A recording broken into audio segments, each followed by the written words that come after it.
For years, a lot of us on the left have wondered why so many Republicans would support someone like Donald Trump, despite his obvious corruption, stupidity, and the fact that he's seems to be a pretty terrible person overall. The more we learn about him, the worse he seems to get. Well, now we have an answer. Donald Trump's former confidant and fixer Michael Cohen went on Joanne Reed's show and talked about how people, including himself, the reason why people support the president. Take a look. Why do people do it? Why do people like Bill Barr? Why do these Republicans go along with him, do you think? Because we're stupid. We were a bunch of sycophants. He's very much like a cult leader. And when when you're in his good grace, you believe that you have this enormous amount of power, which you do, and he somehow manages to convince you to use that power for bad, right? I mean, look at some of the things I talk about in the book in terms of feeding his ego and fixing polls, or, creating NDAs in order to silence women with whom he has an affair. I mean, the man doesn't know what it is to take responsibility for his own dirty deeds. Everybody else, like myself, are required to do that. And then you take people with illustrious careers like a Bill Barr and others who have worked in Congress and worked for the people of this country in a legitimate fashion, whether you agree with their politics or not. And now they're just throwing their careers away, right? For what? For Donald Trump's warmth of his light as a cult leader? I tried to tell everybody in the end of the book is now you have all the information that you need in order to understand who Donald Trump is and whether or not that you want him as your president for the next 4 years. Hey, man, that's about as blunt as it gets, right? And again, this is coming from somebody who literally went to prison for Donald Trump, lying on his behalf. And so, look, that's what happens. You do criminal things on Trump's behalf, you go to prison, Donald Trump gets to live it up in the White House. While, by the way, calling him a rat, saying, "You coffee boy, I didn't have anything to do with it." No wonder he says that people who follow him are stupid, because that's pretty stupid. Only a moron goes to prison for Donald Trump. And I've been saying this for a very, very long time, by the way. And look, yeah, Michael Cohen, still not a good person. He's still a pretty bad person. But he seems to be like trying to do his own redemption arc. And look, you're going to make money off this book? You goddamn right he's going to make money off this book.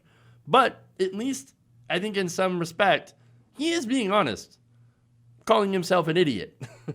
And saying, yes, I was really stupid to follow this guy. My bad.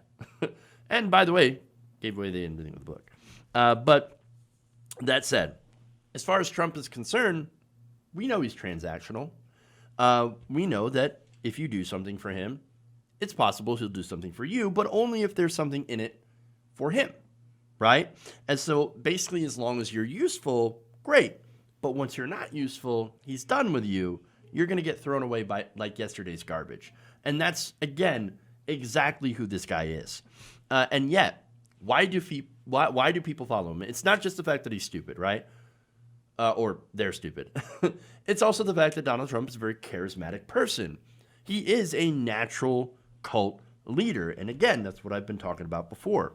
He's funny. He's charismatic. He's actually really good at self-promotion. Natural media magnet. Partially because, yes, he is a clown, insane clown president, as I've called him before. But also, again, because he is able to tap into something that allows him to talk to certain people, right? And to have certain people be attracted to that. Whether or not he's on a stage bragging about running down a ramp or drinking a glass of water, the guy's an entertaining clown. And that endears him to some people. And of course, there's the other thing where Donald Trump will basically tell you everything that you want to hear. If you hate a certain person, suddenly Donald Trump hates those same kind of people. And look, he's even admitted A/B testing, right? His audience. Basically like throwing something out there like, For example, I don't like corruption or this kind of thing, right? Or lock her up. Well, that tested very, very well with the audience. So he kept doing it. He kept doing it. He kept doing it. And of course, that helps people just absolutely love him. Donald Trump's kind of like a blank slate or really more of a mirror, right?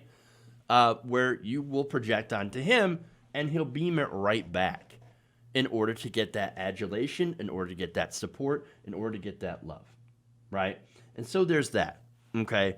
And so, yes, Donald Trump is absolutely a cult leader, and we've been saying that for just some time, and it's because it's obvious. It's not just the fact that we don't like him, because he is the way he is. That's why we don't like him. But look, understand that, like, okay, when it comes to cultishness, right, we've seen the signs. There are people that literally compare Donald Trump to Jesus. I mean, you go and you look on right-wing message boards. You know, you go and look at like poll and on Reddit or something, you know, or the Donald. I don't know if that still exists, but it might not be. It might not anymore. But at the time, the memes, oh my God, the memes are scary because some people, and I know, you know, sometimes they're posted as like jokes, but there are people out there that literally did compare him to, you know, Jesus and think that he's going to, you know, that he's a Messiah, that he's going to bring about, you know, the end times in a good way, because there are some people that are really looking forward to the end times because then that's when they get reunited with Jesus. So it's some really crazy stuff. Jim Jones vibe. Yeah, absolutely. Like, he even said, I could shoot someone on Fifth Avenue and nobody would care. People would still love me. That's right. He absolutely would. He could get 200,000 people dying from coronavirus that he failed to stop, and people still absolutely love him. And of course, the interesting thing about this, and I know, look, okay, I know a lot of you are, you know, pretty skeptical of him, right? Weary Pirate says he's trying to sell a book. Fuck MSNBC for helping him sell it. He is trying to sell a book, and that's a perfectly good, reasonable point. That doesn't mean that he can't be right about who Donald Trump is. And so those two things can exist and be correct at the absolute same time. And so, look, Michael Cohen, no doubt, total snake, right? But he's also a former adherent to a cult that's trying to break out of the cult. He knows about this because he did believe and because it profited him very well to believe. He made money, he had power, life was good. Not so much anymore, but of course that book's going to help to get him back. And, you know, look, everybody's also going to be releasing a book. I talked about this with Cenk Uygur, and we know that 100% everybody who is part of that administration is writing a book. Hell, if I was anywhere near close to it, I'd probably also write a book. Let's be honest. All right. But look, focusing on everyone else, the average Trump voter, what did they get from this, from believing in Donald Trump? What do they get? Well, they don't get a damn thing, right? Maybe they get somebody to blame, not Trump, because, you know, they get to blame immigrants and liberals for their own troubles. I don't know. But to me, unless you're a rich person or a racist, you get nothing. And so his assertion that, hey, if you still believe in Trump, then you've either got to be very low info, cult member, or just really stupid, kind of hits it home.